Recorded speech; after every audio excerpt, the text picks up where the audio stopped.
Career মেলা মৰিগাঁও জিলাত প্ৰথমবাৰৰ বাবে আয়োজন হৈছে কেৰিয়াৰ মেলাৰ। কেৰিয়াৰ মেলাত মৰিগাঁও জিলাৰ বিভিন্ন প্ৰান্তৰ পৰা ছাত্ৰ ছাত্ৰীসকল আহি অংশগ্ৰহণ কৰিছে আৰু কেৰিয়াৰ মেলাতে বিভিন্ন ধৰণৰ প্ৰদৰ্শনো দেখিব পৰা গৈছে। আৰু বৰ্তমান কেৰিয়াৰ মেলাত শিক্ষা বিভাগৰ আয়াস মহোদয়েও মন্তব্য প্ৰকাশ কৰি আছে। বৰ্তমান কাৰ্যসূচী চলি আছে, কেইবাটাও কাৰ্যসূচী হৈ গৈছে। এই কেৰিয়াৰ মেলাৰ সন্দৰ্ভত আমি মন্তব্য ল'বৰ কাৰণে চেষ্টা কৰিম। আমি প্ৰথমতে এগৰাকী ছাত্ৰীৰ পৰা মন্তব্য ল'ব চেষ্টা কৰিম। কি কয় এই কেৰিয়াৰ মেলা সন্দৰ্ভত, কি ক'বা কেৰিয়াৰ মেলা সন্দৰ্ভত? নমস্কাৰ, মই পূজা। একচুৱেলি আমাৰ কেৰিয়াৰ মেলাটো ষ্টুডেণ্টছৰ যি গাইডেন্স প্ৰগ্ৰাম আছে তাৰ কাৰণে অৰ্গেনাইজ কৰা হৈছে। আচলতে এতিয়া যেনেকৈ আমাৰ ষ্টুডেণ্টবোৰ আগবাঢ়ি যাব লাগে তেনেধৰণে তেওঁলোকে কিছু সময়ত ছাপৰ্টটো নাপায় বা গাইডেন্সটো নাপায়। কেৰিয়াৰ মেলাৰ থ্ৰুদি মানে ষ্টুডেণ্টখিনিয়ে কিবা এটা কোৰ্চ হওক বা কিবা এটা ছাবজেক্টৰ ওপৰত কেনেধৰণৰ বস্তু চাব পাৰে বা কি ধৰণৰ বস্তু থাকিব পাৰে সেইখিনি সৰুৰ পৰা যাতে তেওঁলোকে বস্তুখিনি জানে তাৰ কাৰণে কেৰিয়াৰ মেলাটো অৰ্গেনাইজ কৰা হৈছে। ইয়াৰ লগতে আমাৰ আজিৰ ডায়েট মৰিগাঁৱৰ ফিল্ডত গোটেই কেৰিয়াৰ মেলাৰ কাৰণে ষ্টলবোৰো দিয়া হৈছে, লগতে আৰ্ট ষ্টল দিয়া হৈছে। আৰ্ট এডুকেশ্যনৰ ওপৰত কেনেধৰণৰ শিক্ষা পাব পাৰি তাৰ ওপৰতো এখন ষ্টল দিয়া হৈছে, প্লাছ ফুড ষ্টল দিয়া হৈছে, গাৰ্মেণ্টছৰ ষ্টল দিয়া হৈছে, যাতে ষ্টুডেণ্টবোৰে অকল এটা ছাবজেক্টৰ থ্ৰু দিয়ে যাব নালাগে, তাৰ লগতে প্ৰফেচনেল কোৰ্চ বা নিজৰ পেশ্যনটো ফ'ল' কৰিও তেওঁলোকৰ কেৰিয়াৰ এটা গঢ়ি তুলিব পাৰে। সেইবাবে কেৰিয়াৰ মেলাটোৰ ওপৰত গুৰুত্ব প্ৰদান কৰা হৈছে। এনেধৰণে মন্তব্য আগবঢ়াইছে এজন মানুহ বা এজন ছাত্ৰ বা এজনী ছাত্ৰীয়ে কেনেধৰণে কেৰিয়াৰ ওপৰত ডিপেণ্ড কৰিব বা কেনেধৰণে কেৰিয়াৰ ওপৰত নিৰ্ভৰ কৰিব, কেনেধৰণে আগবাঢ়িব এই সন্দৰ্ভত সবিস্তাৰে উল্লেখ কৰিছে। আৰু সেয়েহে কেৰিয়াৰ সন্দৰ্ভত মৰিগাঁৱৰ ডায়েট ফিল্ডতে এনেধৰণে প্ৰথমবাৰৰ বাবে আয়োজন হৈছে কেৰিয়াৰ মেলা। এই সন্দৰ্ভত আমি পৰিৱেশ দেখাম আৰু পৰিৱেশ দেখা সমান্তৰালকৈ আমি মন্তব্য ল'ম। আমাৰ ওচৰত ডায়েট বিভাগৰ ফালৰ পৰা শিক্ষক আছে আৰু শিক্ষকৰ পৰা মন্তব্য ল'বৰ কাৰণে চেষ্টা কৰিম। কি কয় কেৰিয়াৰ মেলা প্ৰথমবাৰৰ বাবে আয়োজন হৈছে কেৰিয়াৰ মেলা, আৰু যিহেতুকে মৰিগাঁও জিলাত বহুতো বিভিন্ন প্ৰান্তৰ পৰা ছাত্ৰ ছাত্ৰীসকল আহি উপস্থিত হৈছে, প্ৰদৰ্শনী আছে, বিভিন্ন ছাত্ৰ ছাত্ৰীয়ে অংশগ্ৰহণ কৰিছে। কি কয় কেৰিয়াৰ মেলা সন্দৰ্ভত, কি ক'ব ছাৰ? মই এই বি এডৰ ফাৰ্ষ্ট ছেমিষ্টাৰ লাষ্ট ছেমিষ্টাৰ আৰু আমি আৰু 5 মাহৰ পিছত ওলাই যাম। কথা হ'ল কি, নতুন শিক্ষানীতিয়ে যিটো শিক্ষা ব্যৱস্থা কৰিছে ইয়াত মানে ছাত্ৰ ছাত্ৰীসকলৰ পৰা আমাৰ যিবিলাক ট্ৰেইনাৰ হয়, এই ট্ৰেইনাৰসকলৰ যিটো কেৰিয়াৰ, এই কেৰিয়াৰটো ডেভেলপ কৰিবৰ কাৰণে এই মেলাৰ আয়োজন হয়। আমাৰ প্ৰথম হৈছে অৱশ্যে, ইয়াৰ পিছত আকৌ হৈ থাকিব চাগৈ প্ৰতি বছৰে। প্ৰথম হৈছে আচলতে নতুন শিক্ষানীতিয়ে আমাৰ আদাৰ যিবিলাক কেৰিকুলাম, এই কেৰিকুলামবিলাকো অলৰেডি ডেভেলপ কৰিবলৈ নতুন শিক্ষানীতিয়ে যথেষ্ট যত্নপৰ হৈছে। আৰু সেইকাৰণে এই ব্যৱস্থাবিলাক আহিছে আৰু এই কেৰিয়াৰ মেলাৰ থ্ৰুৱেদি আমাৰ ট্ৰেইনীবিলাকৰ যথেষ্ট মানে ক্ৰিয়েটিভিটি বাঢ়িব বুলি আমাৰ আশা কৰা হৈছে। এনেধৰণে মন্তব্য আগবঢ়াইছে। আমাৰ ওচৰতে বাইদেউ আছে, বাইদেউ বা মন্তব্য ল'বৰ কাৰণে চেষ্টা কৰিম। কি কয় বাইদেউ, কি ক'ব কেৰিয়াৰ মেলা? কেৰিয়াৰ মেলাখনে আচলতে আমাৰ শিক্ষাৰ্থীবিলাকৰ কেৰিয়াৰ হেৰি কৰাত সুবিধা হ'ব। বিভিন্ন ধৰণৰ আমাৰ দিছে, এইবিলাক আৰ্টৰ দেখিছেনে, আৰ্ট আছে, বিভিন্ন ধৰণৰ ভকেশ্যনেল হেৰিবিলাক আছে। তাৰ পৰা আমাৰ কিবা শিক্ষাৰ্থীবিলাকে তেওঁলোকৰ ভৱিষ্যতৰ বিষয়ে শিক্ষাৰ লাইনত যাবৰ কাৰণে সুবিধা হ'ব। আমি ক'ব পাৰোঁ নেকি যে অকল এটা চাকৰিৰ কাৰণে যে পঢ়িব লাগে তেনে নহয়, বিভিন্ন ক্ষেত্ৰত কেৰিয়াৰ ল'ব পাৰে। ভকেশ্যনেল যিবিলাক আছে যিবিলাক আমাৰ আজিকালি বিভিন্ন এইবিলাক আৰ্ট শিকি আৰ্টৰ পৰা মানুহে কৰিব পাৰে, বহুত কিবা কিবি কৰিব লগা আছে। অকল শিক্ষাটো মানে চাকৰিটোৱে মেইন নহয় আজিকালি আচলতে। ক'ৰ পৰা আহি ছাত্ৰ ছাত্ৰীসকল অংশগ্ৰহণ কৰিছে, প্ৰদৰ্শনীত ক'ৰ পৰা আহিছে? প্ৰদৰ্শনীবিলাক আমাৰ আচলতে ইয়াৰে আমাৰ ডায়েটৰে হেৰিবিলাক আছে, ট্ৰেইনীবিলাক, আৰু শিক্ষাৰ্থীবিলাক আমাৰ গোটেই মৰিগাঁও ডিষ্ট্ৰিক্টৰ পৰা আহিছে, কলেজৰ পৰা আহিছে। প্ৰথমভাৱে আয়োজন হৈছে, কেনেধৰণে লাগিছে? খুব ভাল লাগিছে। আজি মৰিগাঁও জিলা ডায়েটৰ উদ্যোগত এনেকৈ দুদিনীয়া কাৰ্যসূচীয়ে কেৰিয়াৰ মেলাৰ আজি আৰম্ভ হৈছে। এই ডায়েট মেলাখনেই তেওঁলোকে বুজাবলৈ গৈছে যে ডায়েট মেলাৰ অৰ্থটো কি, কেৰিয়াৰ মেলাৰ অৰ্থটো কি। এই কেৰিয়াৰ মেলাখনেই ভৱিষ্যত ছাত্ৰ ছাত্ৰীসকলে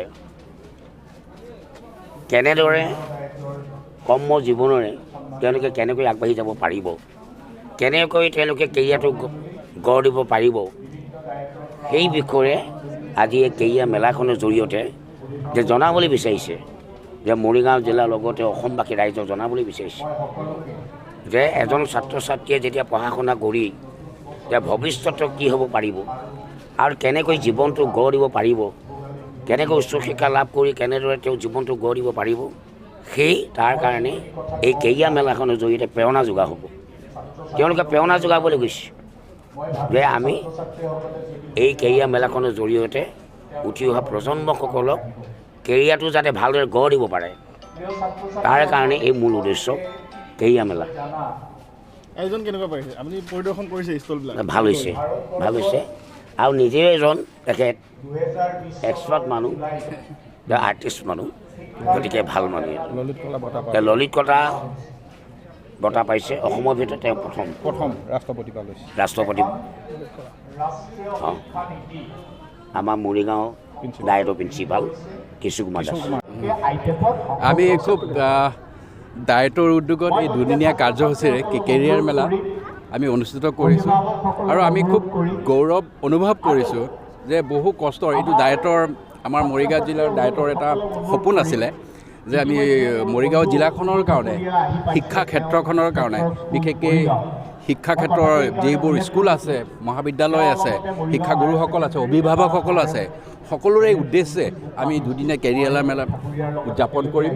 আৰু সেইটোৱে আমাৰ বিশেষ কথাটো এনেকুৱা ধৰণৰ আছিলে যে আমি ভাবিছোঁ যে এই জিলাখনৰ যদি উন্নতিৰ হকে কাম কৰিব লগা হয়, ডায়েটখন হ'ল এটা মুখ্য, শিক্ষা ক্ষেত্ৰখনৰ এটা মুখ্য অনুষ্ঠান প্ৰত্যেকখন জিলাৰে।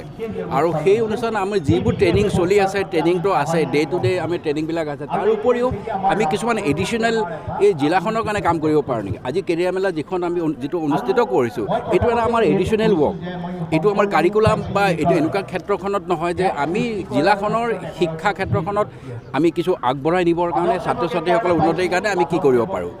বহু ছাত্ৰ ছাত্ৰী আছে, অভিভাৱক আছে যে তেওঁলোকৰ ল'ৰা ছোৱালীক কি পঢ়াব বা ছাত্ৰ ছাত্ৰীসকলেও কেনেকৈ যাব, কি পঢ়িব, ভালকৈ ডাইৰেকশ্যনটো নাপায়, খুব শুদ্ধ ডাইৰেকশ্যনটো নাপায়, তেওঁলোকৰ কিছু ক্ষেত্ৰত অভাৱ থাকে।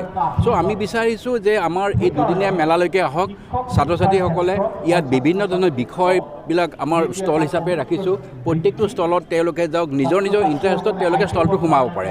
যদি মই এজন অধ্যাপক হ'ব লাগে, যদি মেথছৰ যদি অধ্যাপক হ'ব লাগে, মেথছৰ বিষয়টো মই ভালকৈ আমি জানি লওঁ, তেতিয়া কি কি লাইন আছে মেথছৰ জৰিয়তে, ভৱিষ্যতে তেওঁলোক অকল পঢ়া শুনা কৰিলেও নহ'ব, ছাত্ৰ ছাত্ৰীসকলে জানিব লাগিব যে ভৱিষ্যতে এইখিনি পঢ়াৰ পিছত মই চাকৰি ক্ষেত্ৰত সম্বল হ'ম নে নহ'ম। গতিকে মই ভৱিষ্যতে মই চাকৰি, কাৰণ এই আল্টিমেট আমি পঢ়া শুনা কৰি আছোঁ চাকৰিৰ কাৰণে, চাকৰিটো কৰিব লাগিব, আৰ্থিক উপাৰ্জন কৰিবই লাগিব। গতিকে ইয়াত আমি কেৰিয়াৰ মেলাত এইটো ডাইৰেকশ্যন দিছোঁ যে তুমি যদি এই লাইনটো পঢ়া, তেতিয়াহ'লে তোমাৰ ভৱিষ্যতে এনেকুৱা ধৰণৰ চাকৰি স্ক'প আছে, ইয়াতে এনেকুৱা ডিপাৰ্টমেণ্টত চাকৰি আছে।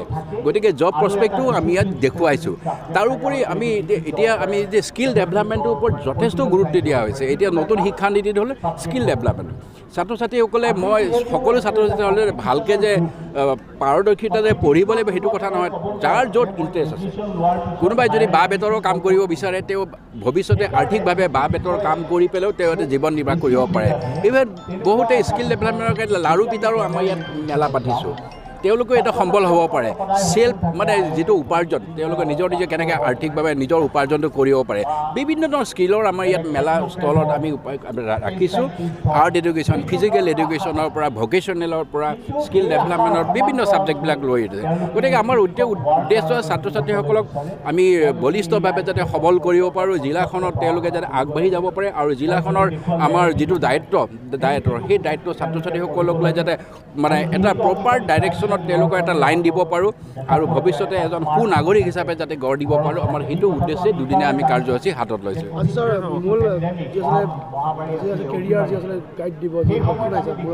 হয়, আজি এই কেৰিয়াৰ মেলাখনৰ উদ্বোধক হিচাপে আমি আমন্ত্ৰণ কৰিছোঁ মৰিগাঁও জিলাৰ বিধায়ক ৰামাকান্ত দেউৰীক। তেখেত ইতিমধ্যে তেওঁৰ আমাৰ কেৰিয়াৰ মেলাখন উদ্বোধনী কৰিলে, আৰু বিশেষকৈ এই দুদিনীয়া কাৰ্যসূচীত অহাকালি আহিব আমি শংকৰদেৱ ইউনিভাৰ্চিটিৰ ভাইচ চেঞ্চেলাৰ ডক্টৰ মৃদুল হাজৰিকাদেৱ, আমাৰ মাজত উপস্থিত হৈছে গুৱাহাটী ইউনিভাৰ্চিটিৰ আমাৰ ইংলিছ ডিপাৰ্টমেণ্টৰ অধ্যাপক আমাৰ বিভাস চৌধুৰী ডাঙৰীয়া, তেনেকৈ বহুকেইজন ব্যক্তি আমি সমল ব্যক্তি মাতিছোঁ, যাতে ছাত্ৰ ছাত্ৰীসকলৰ লগত ইণ্টাৰেক্ট কৰিব পাৰি।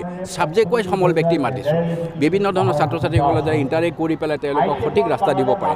আৰু এইটোৱে যিসকল ব্যক্তিক আমি আমন্ত্ৰণ কৰিছোঁ, মৰিগাঁও জিলাৰ শিক্ষাৰ্থীসকলৰ কাৰণে এটা যথেষ্ট সৌভাগ্য বুলি কওঁ। তেওঁলোকে আহি পেলাই তেওঁলোকৰ সন্মুখত, তেওঁলোকে হয়তো ছাত্ৰ ছাত্ৰীসকলে বহুতৰ নাম শুনি আছে, কিন্তু ফিজিকেলি তেখেতসকলক লগ পোৱাৰ সুবিধাটো পোৱা নাই। গতিকে আমি এই দুদিনীয়া কাৰ্যসূচীত তেওঁলোকক আমি ফিজিকেলি লগ দিবৰ কাৰণে এটা সুযোগ দিবলৈ গৈছোঁ আৰু ছাত্ৰ ছাত্ৰীসকলে কিবা জানিবৰ কাৰণে ইণ্টাৰেক্ট কৰিব পাৰে প্ৰশ্ন সুধিব পাৰে গতিকে তেখেতসকলে সুন্দৰভাৱে তেওঁলোকক সেই লাইনটোৰ বিষয়ে তেওঁলোকে বুজাই দিব পাৰে ভাল লাগিছে এনেধৰণৰ মন্তব্য আগবঢ়াইছে আমি পৰিৱেশ দেখাবৰ কাৰণে চেষ্টা কৰিম বিভিন্ন প্ৰান্তৰ পৰা আহিছে ছাত্ৰ ছাত্ৰীসকল আৰু এনেধৰণে যি প্ৰদৰ্শনীত এনেধৰণে চেল সুন্দৰকৈ আগবঢ়াইছে তেওঁলোকৰ যি কেৰিয়াৰ কাৰণে সুন্দৰকৈ আগবঢ়াইছে আমি পিছৰ পৰিৱেশ দেখাম এনেধৰণে বিভিন্ন প্ৰান্তত গৈ উপস্থিত হ'ম কেৰিয়াৰ যিহেতুকে ডাইৰৰ ফালৰ পৰা অনুষ্ঠিত হৈছে পোনপ্ৰথমৰ বাবে আয়োজন হৈছে মৰিগাঁও জিলাত আৰু মৰিগাঁও জিলাৰ ডাইৰৰ ফালৰ পৰা এনেধৰণে কেৰিয়াৰ মেলাৰ আয়োজন কৰিছে পোনপ্ৰথমবাৰৰ বাবে আয়োজন কৰিছে মৰিগাঁও জিলাৰ বিভিন্ন প্ৰান্তৰ পৰা আহিছে ছাত্ৰ ছাত্ৰীসকল আৰু প্ৰদৰ্শনীও আছে বিভিন্ন ধৰণৰ প্ৰদৰ্শনী আছে আমি প্ৰদৰ্শনীলৈ যাম পৰিৱেশ ল'ম বিভিন্ন প্ৰান্তত গৈ উপস্থিত হ'ম এনেধৰণে চাই থাকিব এনি ভাৰত 24